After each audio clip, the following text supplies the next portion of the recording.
and welcome to Sunday Politics. As we turn into winter, everyone knows the pressure on the health service will ramp up. So why have we had a week of claims and counterclaims about whether the system is ready or not? We'll discuss that with two members of the Assembly's Health Committee and a GP working on the front line. After a short, sharp campaign, the race to the Aras enters its final week. We'll have the latest. And with his perspective on all of that and more, I'm joined by Dr. David McCann, Deputy Editor of Slugger O'Toole.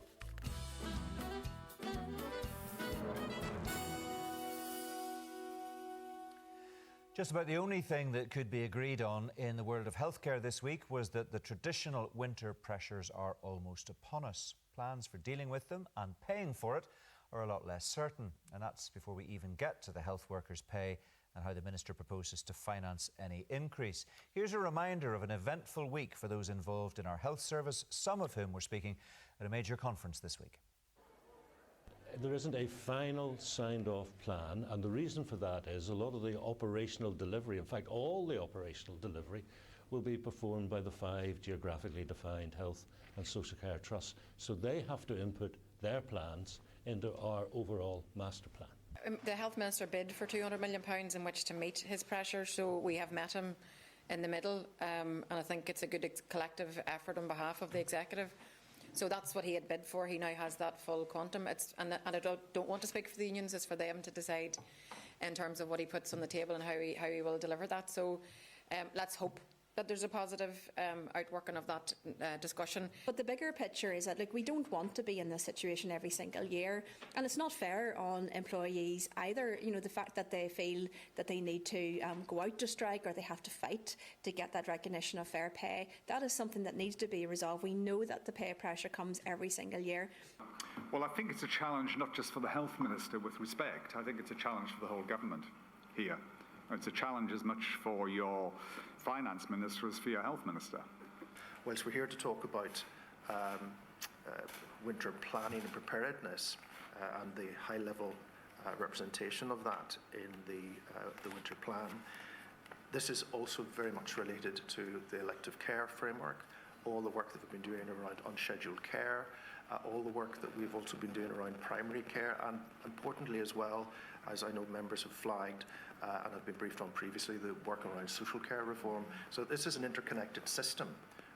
I don't want today's meeting to be distracted from the important role it has in the detail, and it, unfortunately, I have to start off with expressing my disappointment about the fact that this committee only received it via a link. I mean, I actually was alerted to the fact that it was published from the Department of Health's Twitter feed, so the committee didn't even get it in advance of that, and that was only an hour before the meeting. So, I mean, I certainly haven't had the chance to fully engage with that, which is very, very disappointing. My fundamental concern is, you know, if I'm 85 years of age, sitting at home, and I have an underlying health condition, and I'm depending on perhaps needing access to my GP or access to acute services, or I'm a carer for someone who may be vulnerable, then it sends all the wrong messages. So I just want to reassure the public and just correct that disinformation that this is just planning and preparation starting now, and that there hasn't been engagement across all professional groups. There has, and I'm very, very grateful to all professional colleagues who've very actively contributed to that. Well, let's discuss this further with the MLAs Diane Dodds and Nuala McAllister, who sit on Stormont's Health Committee, and with Dr Ursula Mason, the Chair of the Royal College of GPs in Northern Ireland. Welcome to all of you. Nuala McAllister, let me ask you, first of all then, what you make of the way in which this plan was put in the public domain. We heard the Health Minister and the CMO arguing the plan is there, it's in place, it is clear. That may be the case, but we heard one of your colleagues, Philip McGuigan, criticising the way in which it was shared with the public and with yourselves. I mean, there's no other way to describe it other than disrespectful, and I'm not talking about to us as Health Committee. Look, we're not precious. We know that there's politicking when it comes to releasing stuff at the right time, but actually disrespectful to the health professionals who are going to actually be carrying out this so-called winter plan and the pressures that they face every day, because we had heard that it was to be released in August and then September, and then we were 2 weeks into October until, let's be honest, the committee members on the committee, such as myself and my colleagues, just thought it's just not good enough.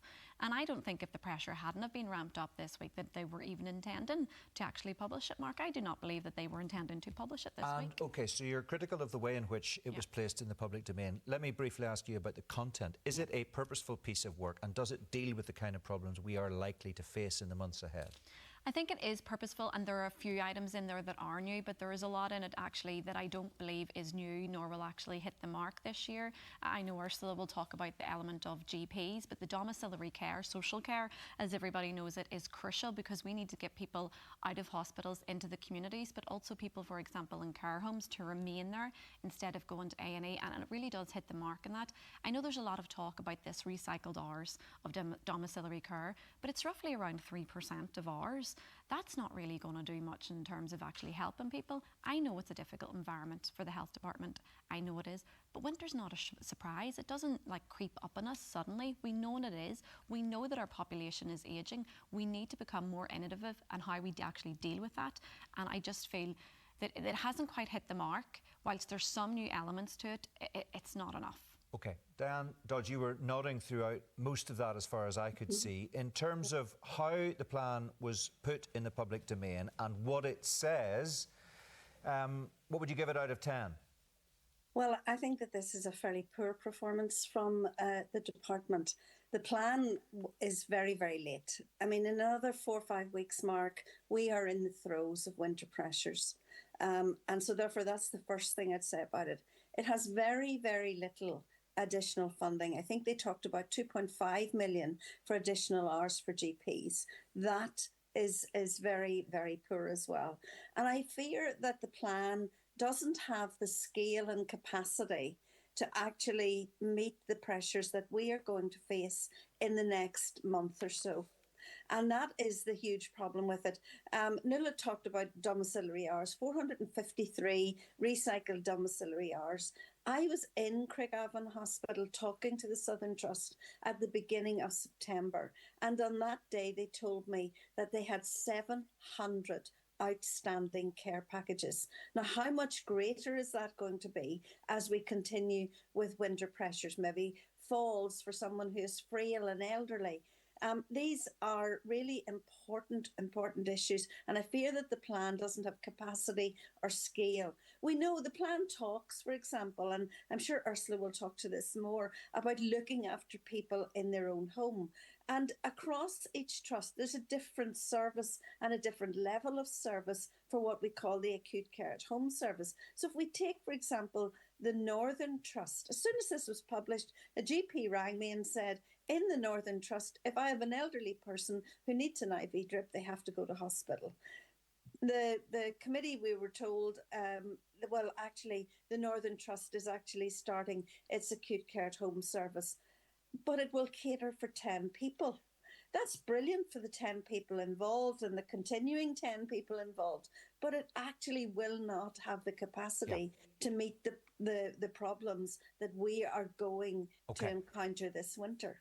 It's a very small number indeed. Ursula Mason, just before we get into the detail here, the point about the domiciliary packages is that if they are not in place, then vulnerable patients are stuck in hospital because they can't go home.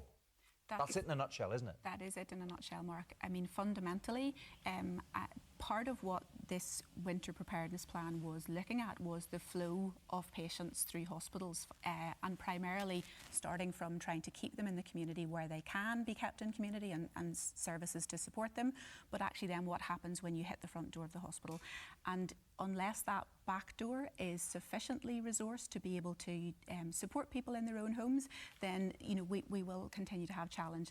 I think it is also important to note that when people go into their own homes and they get discharged from hospital, whether that's an early discharge, whether that's a discharge which is appropriate, at that stage they then become the responsibility of GPs to look after them, and that is an increasing pressure on us, which is not realised through any aspects of this plan, because if we're keeping people at home, if we're caring for them more in the community, we need the resource to be able to do that, and there's fundamentally not enough in that plan that tells me that resource is there for GPs to be able to action them. The last thing any of us want to do is engage in any kind of scaremongering. That doesn't help anybody, but we have to be realistic about the situation that we find ourselves in at the moment. And your colleague, Dr. Alan Stout, who's the chair of the BMA in Northern Ireland, looked at this policy, and at the end of last week, he described it as facing into a disastrous winter. And when he was asked if he regarded it as a dangerous situation, he did not demur from that. He said, disastrous, dangerous. Would you use those words to describe the situation we're facing potentially? Well, Mark, the opposite of dangerous is safe. And as a GP reading this document and reading what is in place for patients this year, we would have to ask ourselves, what in this is actually creating a safer environment for patients? And from a GP perspective, actually what we're seeing is an increased demand on what we're going to be asked to deliver for patients in terms of patients going to be supported more in the community. And actually, I think it is really important to point out that the vast majority of winter surge pressures sit in general practice. Most people don't need to go to an emergency department. They don't need to go to an urgent care centre. They have a winter illness that is dealt with primarily by their GP. So we see a huge escalation in the demand for our services at winter, and what we've been offered is 8,000 extra sessions. That's over a 4-month period, 21 weeks approximately, and if you crunch those numbers and break them down, it's 104,000 extra patient appointments, which is 2.5 weeks of additional GP time, because GPs see 200,000 patients every week in their practices. So what we're being asked to do with those 8,000 additional sessions is to provide more care in the community and deal with the winter surge. And fundamentally what happens, and I don't want to scaremonger, because when people are unwell and they phone their GPs, we will absolutely do everything we can to meet their needs. But if we are having to pivot to focus on winter surge in our practices and in care homes and in patients' own homes, we will have to downturn the routine care that we deliver for patients every day, the proactive care, the long-term condition care, all of that will suffer. So you can see in the winter plan they talk about actually protecting elective care, and that's really important because that's an absolutely vital thing to do, but no one's protecting the routine care in general practice, because we will be pivoting to the urgent and the unscheduled, and that will have an impact, not just now, but in the months to come. OK, we also need to discuss another issue briefly here, and that is how healthcare workers are going to get the extra pay that they believe they're entitled to, as their colleagues across the water have got. And the Minister has said that, and all of the executive has said that that money needs to be made available. And let me, Diane Dodds, just ask you first of all about that. I mean, you've talked about politicians playing fast and loose with healthcare workers. All of the services that are delivered by people who at the moment feel that they're not as valued as they should be. We've had £200 million asked for by the Health Minister. He's been given an extra £100 million, and he has to find the match of that. And he says he hasn't found it yet, though the First Minister, Michelle O'Neill, says he has. What do you make of the apparent confusion on this front? Well, this is really, really unfortunate. I have said for some time now, and my party absolutely firmly supports the fact that we should be giving our health workers the pay increase that they're entitled to. We should respect pay parity, and other parts of the United Kingdom already have this paid. So therefore, it is really important that this issue is resolved. And I know that my colleagues in the executive will work hard to try to resolve it. I think that the Health Minister has a budget every year. This year, it is £8.6 billion. It is well over half of all of the money that is spent in Northern Ireland from the block grant.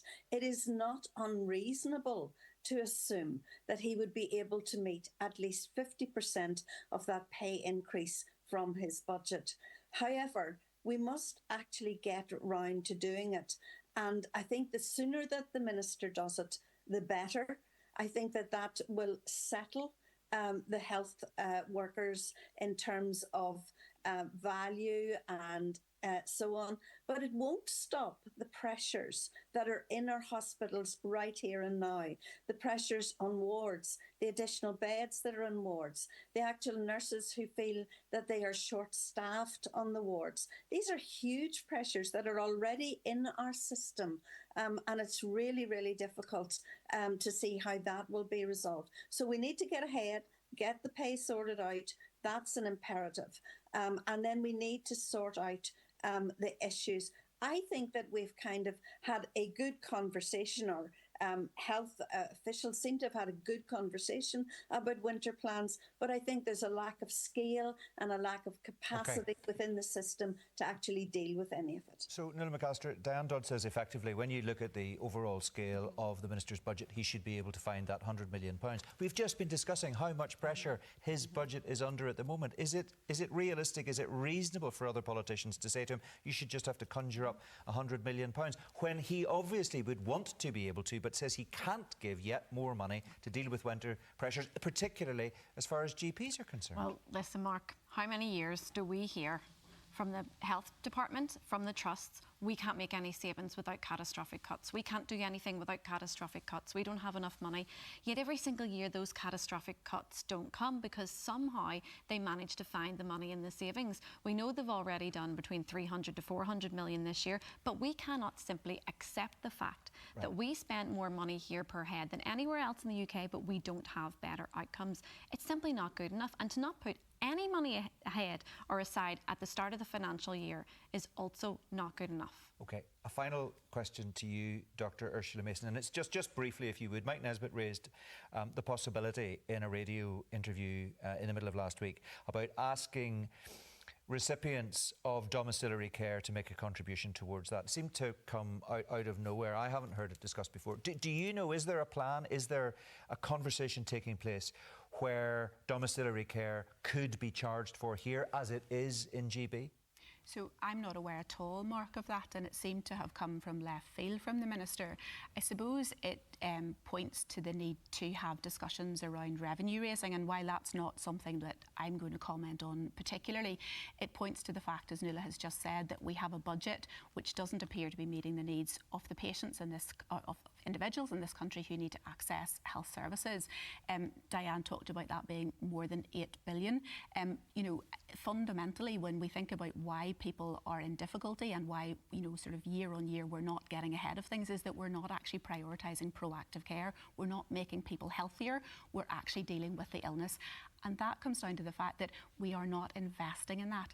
And fundamentally, we talked about, you know, where people are, you know, where there is parity. General practice in Northern Ireland does not have parity in terms of the amount of budget that's going in to serve those patients, because we get less than our counterparts right across the UK. OK, we're going to leave it there, folks. We're out of time. Thank you all very much indeed. Let's just have a first word with my guest of the day, David McCann, who's been listening to that. We've discussed many times on this programme the dire state of Stormont's finances. Could you read this as health effectively being the latest battleground around the executive table? Well, it's just deja vu with health. We have this debate every single winter, and every winter it never gets better. This time 5 years ago, we seemed to be perplexed that COVID was now running alongside the typical winter flu season. That wasn't planned for or prepared for, and we're back here again, same debate and the same problems. I thought Alan Milburn in the package there, when he was speaking to the Health Committee, really hit the nail on the head, former UK Health Secretary, where he said this is as much a problem for the Finance Minister as it is for the Health Minister, because if we're not doing the revenue raising on one side to up the budget, and we're not doing the more strategic reform on the other side, we're just going to be caught in this vicious circle year after year. Yep. What do you make of what Nuala McAllister says there, when we hear these dire warnings from ministers and departments in the past that if we don't get this extra funding, things are going to be very, very difficult, and then we don't get the extra funding and they're not quite as difficult maybe as the suggestion was. Not that they're easy. No.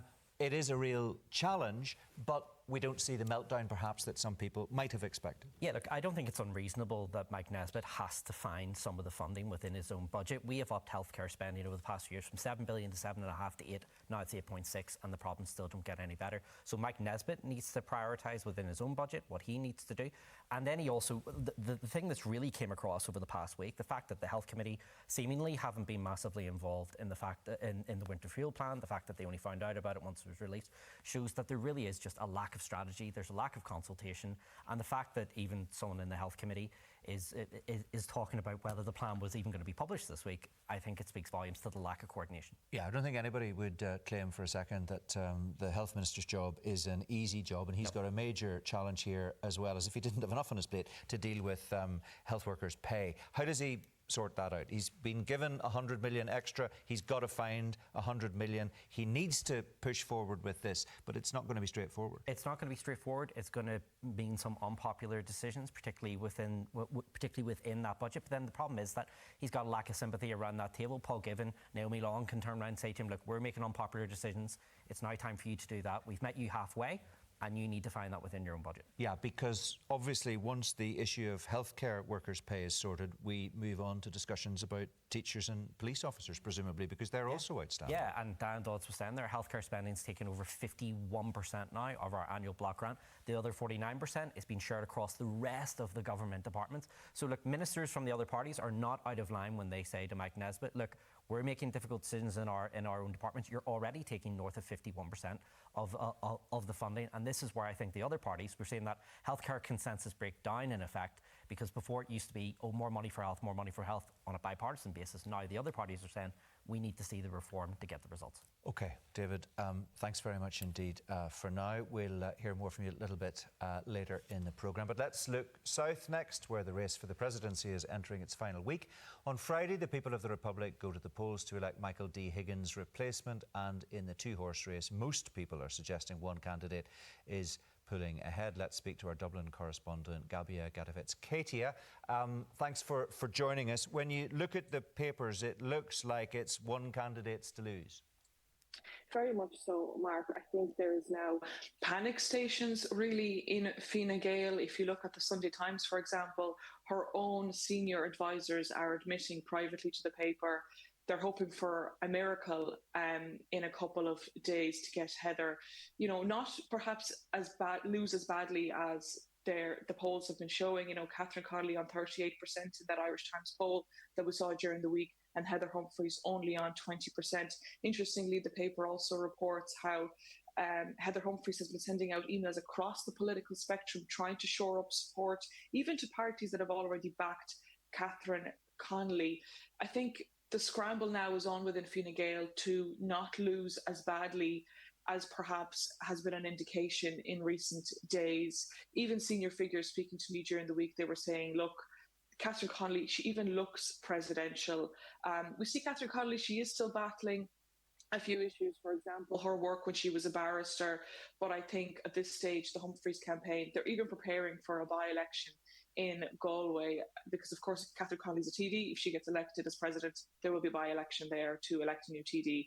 Fine Gael are even gearing up for that at this stage. Okay, well, that's if that's the case, it's a sign of an acceptance that defeat is coming. What about Fianna Fáil supporters in this vote? Because Jim Gavin's name still on the paper, of course, that could cause a degree of chaos, you'd imagine, maybe not as widespread as some were predicting when he first pulled out. But to what extent could those voters, if they turn out and if they transfer, affect the outcome? Yes, I think it's interesting. So Jim Gavin, of course, is withdrawn from the campaign, but he still is very much in it. His name will be on the ballot.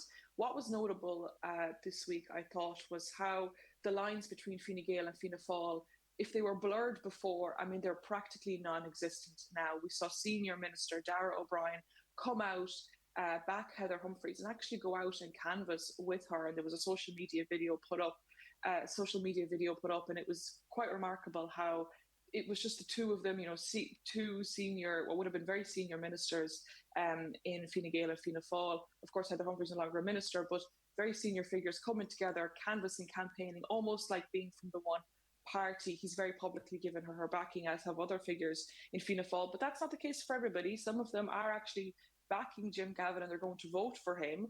Of course, Fianna Fáil will be hoping for some sort of a vote for Jim Gavin to get their money back, the money that has been spent on the campaign. But I think there's a view that anything above 10% would be quite embarrassing for the leadership. And we know that there is a turn now towards Heather Humphreys, and there will be transfers too that Heather will benefit from Fianna Fáil voters. There's also this phenomenon of what's called a shy Fianna Fáil voter. So even though in the polls leading up to election day, it may not be the numbers may not be as high in support for Fianna Fáil, on election day they're usually a little bit higher. So perhaps the Heather campaign can benefit from that too. Okay, just very briefly, we've about 30 seconds left. Talk us through the timeline for when people are going to know who the winner is. Look, this is going to become very clear very quickly. Of course, voters go to the polls on this coming Friday, and then Saturday morning counting begins around all of the different constituencies. The results will be announced in Dublin Castle. Of course, ballot boxes open at 9 a.m. on Saturday morning, and tallies will be counted from then. I think within a couple of hours on Saturday, perhaps Saturday lunchtime, we'll have a very clear idea of where this is heading. OK, Saturday lunchtime is your prediction. Gabby, as ever, thank you very much. Indeed, let's have a final word with David. Well, I was going to say it's been a long, drawn-out campaign. In one respect, it has informally, but the actual formal campaign, very, very short. And Gabby says it'll be all over, bar the singing, come Saturday lunchtime. Yeah, it just feels longer than it actually has been, probably even longer for Fianna Fáil than it has been for any other party. Yeah, look, I mean, at this stage, Catherine Connolly with a consistent double-digit lead, 18 points in the most recent poll. I mean, I would just caution one thing. I was reminded this week that Sean Gallagher had a 15-point lead over Michael D. Higgins in the final week of the 2011 campaign. So who knows? We may still get a shock when the votes are counted on Saturday. But at this stage, as you were saying there, it seems like it is Catherine Connolly still losing. Yeah, I suppose something cataclysmic could happen, but in terms of the big set pieces, we've seen pretty much all of that, and in terms of the polls, we've had the final opinion polls as well. So it's presumably it's about Catherine Connolly just keeping it between the hedges. It is, and she's done a great job in terms of actually maintaining a very fractious coalition behind her. All the parties, from People for Profit all the way to the Irish Labour Party, and she has kept that coalition together.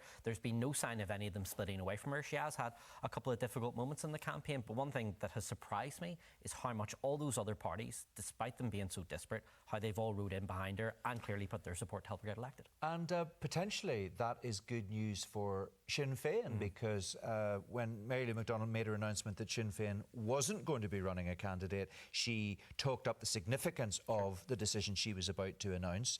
A lot of people raised their eyebrows. Maybe she was right. Maybe she had a point. Yeah, she did, because Sinn Féin didn't have a viable candidate. They ran someone last time, Lena Reid, and it was an absolute disaster for the party. It undermined Mary Lou McDonald's leadership. This, in turn, has enhanced her. The only really two credible candidates that Sinn Féin could have ran would have been Mary Lou McDonald herself or Michelle O'Neill.